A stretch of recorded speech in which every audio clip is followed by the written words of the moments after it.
Hello everyone, welcome to another video and I am your friend Bharat Shankar. जब भी कोई नया इंडस्ट्री शुरू होता है या कोई न्यू एज बिजनेस आता है या कोई न्यू एज मैन्युफैक्चरिंग आता है तो वहां से बहुत सारे नए कंपनीज अपना ग्रोथ स्टोरी स्टार्ट करते हैं और उनमें से कुछ कंपनीज मल्टीबैगर्स भी बनते हैं और ये पहले भी हो चुका है। अगर आप ओल्ड मैन्युफैक्चरिंग एरा देखेंगे जहां से मेनली इंडिया का जो कमर्शियल मैन्युफैक्चरिंग एरा है वो स्टार्ट हुआ था, तो उसका फेज 1 क्या था? उसका फेज 1 था इंपोर्ट डिपेंडेंसी। यानी बेसिकली जो ग्लोबल ब्रांड्स थे जैसे कि सुजुकी हो गया या होंडा हो गया, वो इंडियन मार्केट्स में एंटर कर रहे थे ईदर थ्रू एक्सपोर्ट्स और जॉइंट वेंचर्स। और इस फेज में इंडिया जो है वो हेवीली डिपेंडेंट था सीकेडी या एसकेडी किट्स के ऊपर। और यहां पर सीकेडी का मतलब है कंप्लीटली नॉकडाउन किट। यानी फॉर एग्जांपल अगर कोई कार बनाना है तो उसके लिए जो भी कंपोनेंट्स पार्ट्स चाहिए होते थे उसको पैकेज किया जाता था और उस पैकेज को इंपोर्ट किया जाता था। यानी फॉर एग्जांपल अगर हमने जापान से ये सीकेडी किट इंपोर्ट किया तो इंडिया में हमने क्या किया, उस किट को असेंबल किया और गाड़ी बना दिया। और वही एसकेडी का मतलब क्या है, सेमी नॉकडाउन किट। और इस किट में ना सारे पार्ट्स नहीं होंगे, कुछ पार्ट्स इंपोर्ट किए जाएंगे, कुछ पार्ट्स छोटे मोटे जो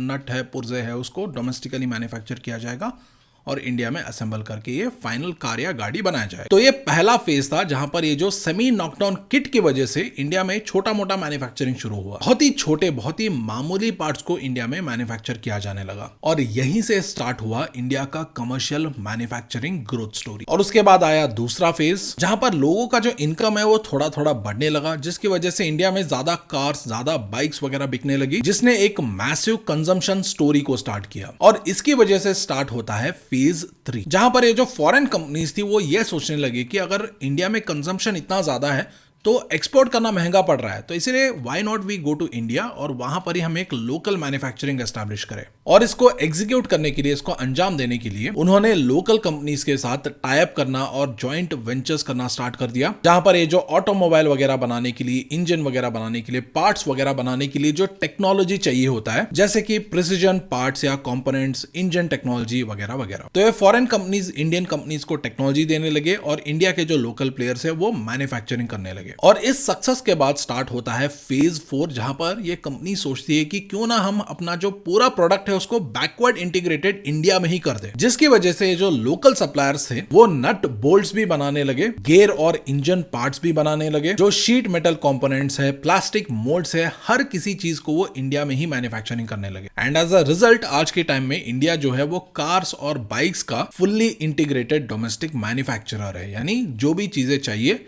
यहीं पर प्रोड्यूस किए जाते हैं, यहीं पर असेंबल किए जाते हैं और फुल फ्लेज कार्स और बाइक्स इंडिया में ही प्रिपेयर किए जाते हैं। एंड एज अ रिजल्ट आज के टाइम में इंडिया डोमेस्टिक ऑटोमोबाइल का जो डिमांड है वो तो केटर करता ही है, साथ ही साथ ये बहुत ज्यादा एक्सपोर्ट भी करता है। कंपोनेंट्स का तो आपको पता ही है, India is one of the biggest exporting hub to the entire world. और साथ ही साथ अगर आप फिनिश प्रोडक्ट्स देखेंगे जैसे कि बाइक अगर आप देखेंगे तो कुछ एशियन कंट्रीज में, कुछ अफ्रीकन कंट्रीज में इंडिया के जो मैन्युफैक्चरर्स है वो मार्केट लीडर्स है। फॉर एग्जाम्पल अगर आप अफ्रीका देखेंगे तो वहां पर इंडिया का जो बजाज है वो सबसे ज्यादा टू व्हीलर्स बेचता है। स्पेशली इनका जो बजाज बॉक्सर है वो अफ्रीका में बहुत ही हिट बाइक है। दूसरे नंबर पे आता है टीवीएस मोटर्स और तीसरे नंबर पे आता है होंडा। और अभी मैंने ऑटोमोबाइल सेक्टर के एग्जाम्पल के जरिए जो पूरा मैन्युफैक्चरिंग का सेक्टर है उसका साइकिल किस तरीके से काम करता है, अलग अलग फेजेस के जरिए ग्रोथ कैसे होता है, उसको मैंने आपको इसीलिए डिटेल में समझाया है क्योंकि अभी इंडिया में एक न्यू एज मैन्युफैक्चरिंग एरा शुरू हो रहा है। और जिस तरीके से ऑटोमोबाइल सेक्टर अलग अलग फेजेस के थ्रू गया और अलग अलग फेजेस में वहां पर बहुत बड़े बड़े ग्रोथ स्टोरीज आए, बहुत बड़े बड़े मल्टीबैगर्स आए, उसी तरीके से अभी इंडिया का एक पर्टिकुलर सेक्टर जो इस new age manufacturing era enter कर रहा है वो भी अभी इन्हीं फेजेस के थ्रू जा रहा है। और यूजुअली जो 4 फेजेस है इसमें सबसे ज्यादा ग्रोथ जो होता है वो फेज 3 में होता है। और अभी ये जो न्यू एज मैन्युफैक्चरिंग सेक्टर है वो भी फेज 3 एंटर करने के लिए फुल्ली प्रिपेयर्ड है। तो आज की वीडियो में हम इसी सेक्टर के बारे में एक बहुत ही डिटेल्ड डिस्कशन करेंगे और इस सेक्टर में नेक्स्ट 5 to 10 इयर्स में किस तरीके का ग्रोथ अट्रैक्ट हो सकता है और यहाँ के जो कंपनीज है वो किस तरीके से काम कर रही है और गवर्नमेंट के जो पॉलिसीज है वो क्या इस इंडस्ट्री के फेवर में है या नहीं, और इस सेक्टर में टेलविंड क्या क्या है उसके बारे में एक बहुत ही डिटेल्ड डिस्कशन करेंगे। एंड मोस्ट इंपॉर्टेंटली हम कुछ ऐसे कंपनीज के बारे में भी डिस्कस करेंगे जिन्हें इस न्यू एज मैन्युफैक्चरिंग में गवर्नमेंट पॉलिसीज का सपोर्ट मिल रहा है। एंड ऑल्सो यहाँ पर ये जो न्यू एज मैन्युफैक्चरिंग है, इसको बहुत सारे लोग सेक्टर रोटेशन के साथ कंफ्यूज कर सकते हैं, क्योंकि सेक्टर रोटेशन में भी बहुत बार ऐसा होता है ना कि एक सेक्टर कुछ टाइम के लिए चल नहीं रहा है, उसके बाद सडनली वो सेक्टर चलना शुरू हो जाता है, वहां पर ग्रोथ आता है, इन्वेस्टमेंट्स आते हैं, और इस प्रोसेस में उस सेक्टर के जो कंपनीज है उनमें से कुछ कंपनीज मल्टीबैगर्स भी बनते हैं। Just to make it clear, sector rotation और न्यू एज मैन्युफैक्चरिंग जो है वो दोनों अलग अलग चीजें हैं, they are two different things. लेकिन अगर आप सेक्टर रोटेशन के बारे में सीखना चाहते हैं और सेक्टर रोटेशन में किस तरीके से मल्टीबैगर स्टॉक्स को ढूंढा जा सकता है, अगर आप वो सीखना चाहते हैं तो उसके लिए मैं कुछ स्टूडेंट्स के लिए फ्री वर्कशॉप कर रहा हूं। अगर आप चाहे तो उस वर्कशॉप को अटेंड कर सकते हो, और ये वर्कशॉप फ्री ऑफ कॉस्ट है, यानी इसके लिए कोई भी चार्जेस नहीं है, और उसका रजिस्ट्रेशन लिंक आपको नीचे वीडियो के डिस्क्रिप्शन और पिन कमेंट में मिल जाएगा। बट प्लीज नोट, हम सिर्फ 1000 रजिस्ट्रेशन ही ले पाएंगे, तो इसीलिए पहले जो रजिस्टर करेगा उसको सीट मिल जाएगा। लिंक डिस्क्रिप्शन और कमेंट में है, जाके चेक कर लीजिए। तो चलिए अभी आगे बढ़ते हैं, और आज की वीडियो में हम जिस न्यू एज मैन्युफैक्चरिंग सेक्टर के बारे में बात करने वाले हैं वो है EMS, यानी इलेक्ट्रॉनिक्स मैन्युफैक्चरिंग सर्विसेज। और इस सेक्टर के बारे में और भी बात करेंगे, लेकिन सबसे पहले ये न्यूज आर्टिकल देख लीजिए, जहां पर रिसेंटली हमारे जो IT मिनिस्टर है उन्होंने ये अनाउंस किया था कि India on its way to become self reliant in mobile manufacturing. तो पहले क्या था, हम मोबाइल फोन्स को इंपोर्ट करते थे, और उसके बाद डिक्सॉन जैसे प्लेयर्स आए, उन्होंने मोबाइल फोन के पार्ट्स को इंपोर्ट करना शुरू किया और इंडिया में मोबाइल फोन को असेंबल करना स्टार्ट किया, और उसके बाद छोटे मोटे मोबाइल के पार्ट्स इंडिया में भी बनने लगे। और अभी यह सेक्टर नेक्स्ट फेज में जा रहा है, जहां पर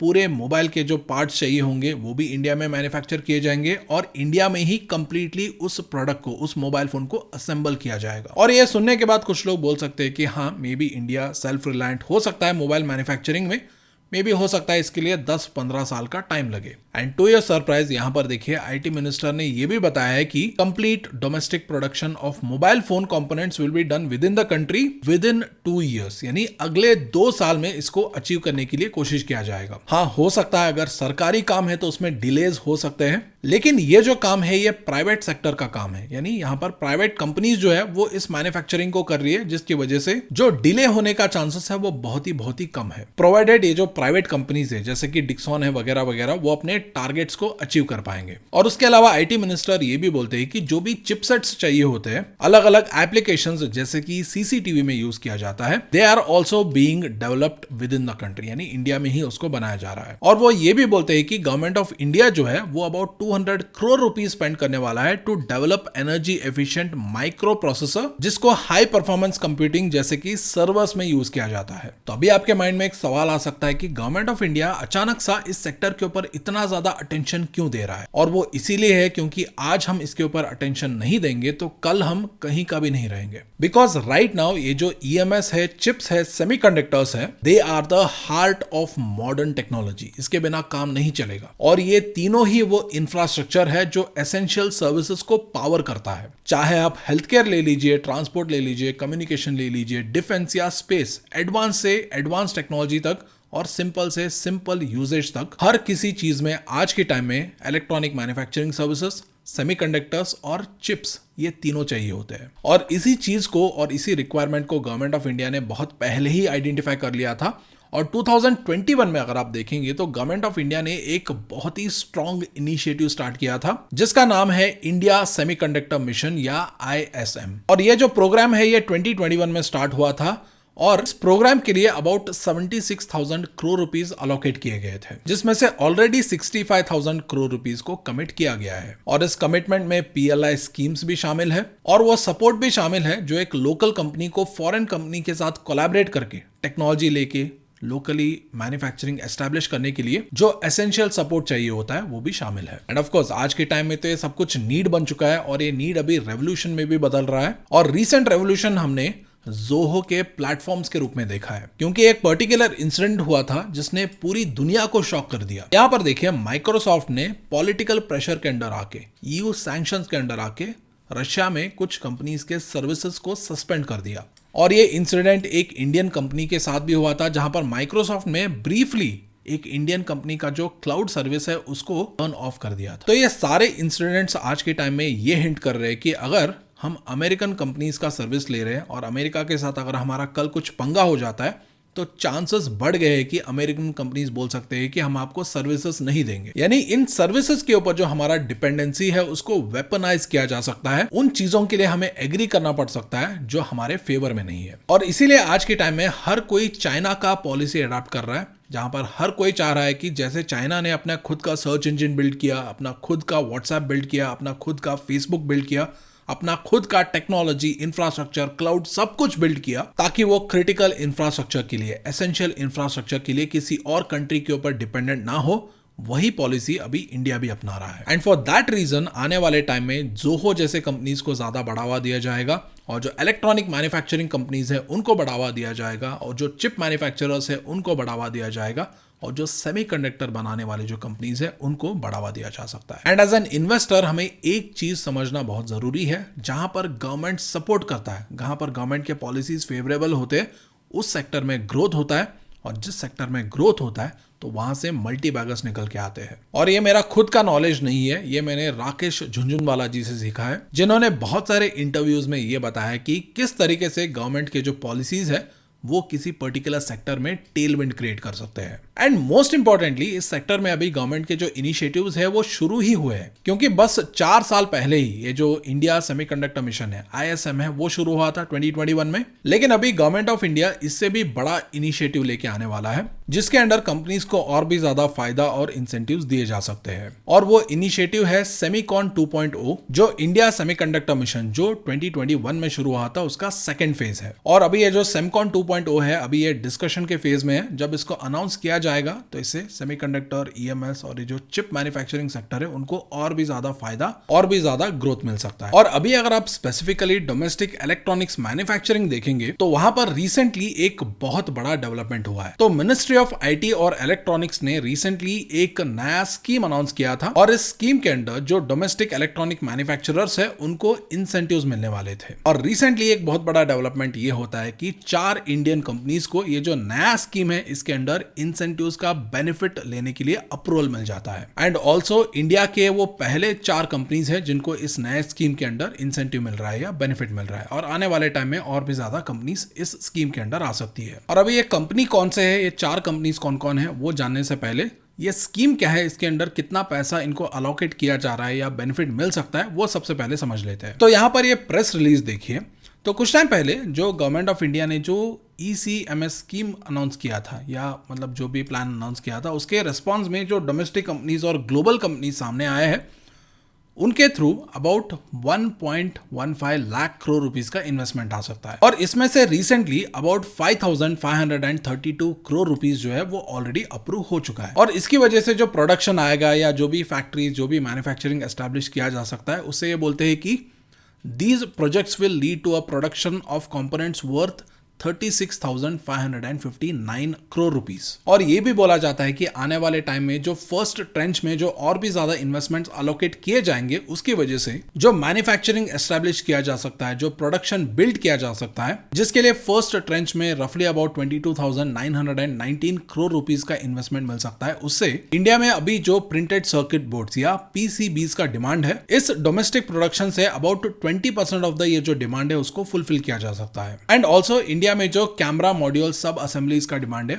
उस डिमांड को अराउंड 15% इस प्रोडक्शन से फुलफिल किया जा सकता है। अभी ये सब कुछ सुनने के बाद कुछ लोग बोल सकते हैं कि सर हाँ, ये सब कुछ तो ठीक है, लेकिन इसकी वजह से किन कंपनीज को फायदा मिल सकता है या कौन से वो कंपनीज है जो इस स्कीम का बेनिफिट ले रहे हैं। तो सबसे पहला कंपनी जिसका प्रोजेक्ट और इन्वेस्टमेंट अप्रूव हुआ है वो कंपनी है काइनस टेक्नोलॉजी इंडिया लिमिटेड। और ये जो कंपनी है ये तमिलनाडु में अबाउट 3,280 करोड़ रुपीस का इन्वेस्टमेंट करने वाला है। और कंपनी का ये investment plan government of India ने ऑफिशियली अप्रूव भी कर दिया है, जो स्कीम हमने कुछ टाइम पहले डिस्कस किया था। और ये जो इन्वेस्टमेंट कंपनी करने वाला है प्रोडक्शन में, इसकी वजह से बोला जाता है कि अब production value of about 26,315 crore achieve किया जा सकता है। और अभी कंपनी ये जो 3,280 करोड़ का इन्वेस्टमेंट करने वाला है, इसके जरिए ये मल्टी लेयर्ड PCBs यानी printed circuit boards, camera module सब असेंबलीज और ये जो हाई डेंसिटी कनेक्टर बोर्ड्स होते हैं और जो कॉपर लैमिनेट्स होते हैं जिन्हें इलेक्ट्रॉनिक मैन्युफैक्चरिंग में यूज किया जाता है, इन सारी चीजों को ये प्रोड्यूस करने वाला है। और अगर ऑलरेडी करता है तो इनके कैपेसिटी को ये और भी एक्सपेंड करने वाला है। और साथ ही साथ कंपनी के जो मैनेजमेंट है उन्होंने ये भी बोला है कि प्रोडक्शन जो है वो मिड ऑफ 2026 शुरू हो सकता है और इन्होंने फैक्ट्री का जो एस्टैब्लिशमेंट का काम है उसको ऑलरेडी शुरू कर दिया है। और उसके अलावा अगर आप कंपनी के कुछ पैरामीटर्स देखेंगे तो इसका मार्केट कैप अभी अबाउट 45,000 करोड़ के आसपास है और कंपनी के ऊपर अबाउट 903 करोड़ का डेट है, बट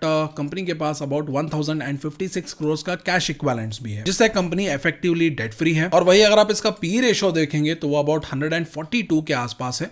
और ऐसे बड़े पी रेशोज को देख के यहाँ पर दो तरीके के डिस्कशंस हो सकते हैं, जहां पर कुछ लोग ये बोल सकते हैं कि ऐसे कंपनीज अभी हाइप्ड है या ये ओवर वैल्यूड है तो यहाँ पर वेट करना चाहिए, ये एक ओपिनियन हो सकता है। और यहाँ पर एक और ओपिनियन ये हो सकता है कि जिस तरीके से मार्केट ने कुछ सालों से डिक्सॉन टेक्नोलॉजीज को हायर वैल्यूएशन पे रखा था because of the growth it was delivering, तो हो सकता है मार्केट अभी ऐसे कंपनी से भी उसी तरीके के हाई ग्रोथ एंटिसिपेट कर रहा हो, जिसकी वजह से प्रेजेंट टाइम में वैल्यूएशन जो है वो ऑलरेडी फ्यूचर ग्रोथ को फैक्टर इन कर रहा है। So this could be another opinion. तो इन दोनों ओपिनियंस में आपका ओपिनियन कौन सा है वो आप कमेंट्स में बताइए। और उसके बाद अगर आप कंपनी का सेल्स एंड प्रॉफिट प्रेजेंटली देखेंगे तो कंपनी का जो सेल्स है वो ग्रो हो रहा है, कंपनी के जो प्रॉफिट्स है वो भी ग्रो हो रहे हैं। और अगर आप 2019 से अब तक अगर आप देखेंगे तो सेल्स में कंटिन्यूअस ग्रोथ हुआ है और ऐसा कोई भी इंडिविजुअल साल नहीं रहा है जहां पर सेल्स में नेगेटिव ग्रोथ हुआ। और वही अगर आप प्रॉफिट्स देखेंगे तो 2021 के बाद ऐसा कोई भी साल नहीं है जहां पर कंपनी का जो प्रॉफिट्स है वो नेगेटिव ग्रोथ में हो। हर साल कंपनी ने पॉजिटिव ग्रोथ ही पोस्ट किया है। और उसके बाद अगर आप कंपनी का शेयर होल्डिंग पैटर्न देखेंगे तो लास्ट 3 क्वार्टर्स में पब्लिक का जो होल्डिंग है वो कंटिन्यूअसली इस कंपनी में कम हुआ है और वो शेयर्स मेनली डीआईएस के पास गया है। और यहाँ पर एक और इंटरेस्टिंग फैक्ट ये भी है कि मार्च 2025 में प्रोमोटर्स का होल्डिंग अबाउट 57.75% था, जो कि जून 2025 में रिड्यूस होकर 53.52% हो गया। यानी प्रोमोटर्स ने यहाँ पर 4% के आसपास शेयर्स बेचा है। लेकिन इसके बावजूद भी अगर आप देखेंगे तो यहाँ पर पब्लिक का होल्डिंग कम हुआ है। यानी यहाँ पर मेनली डीआईएस ने प्रोमोटर्स से भी शेयर्स खरीदा है, एफआईएस से भी शेयर्स खरीदा है और पब्लिक से भी शेयर्स खरीदा है। सितंबर के क्वार्टर में भी अगर आप देखेंगे तो यहां पर डीआईएस ने पब्लिक से फिर से शेयर्स खरीदा है। यानी मार्च और जून में प्रोमोटर्स ने बेचा है, एफआईएस ने बेचा है और पब्लिक ने बेचा है और डीआईएस यानी डोमेस्टिक इंस्टीट्यूशनल इन्वेस्टर्स ने खरीदा है। और वही सितंबर 2025 में पब्लिक ने बेचा है और डीआईएस ने खरीदा है। और उसके बाद एक और कंपनी जिसका प्रोजेक्ट गवर्नमेंट ऑफ इंडिया ने अप्रूव किया है वो है एसआरएफ लिमिटेड। और यहाँ पर कुछ लोग बोलेंगे कि सर ये जो एसआरएफ है ये तो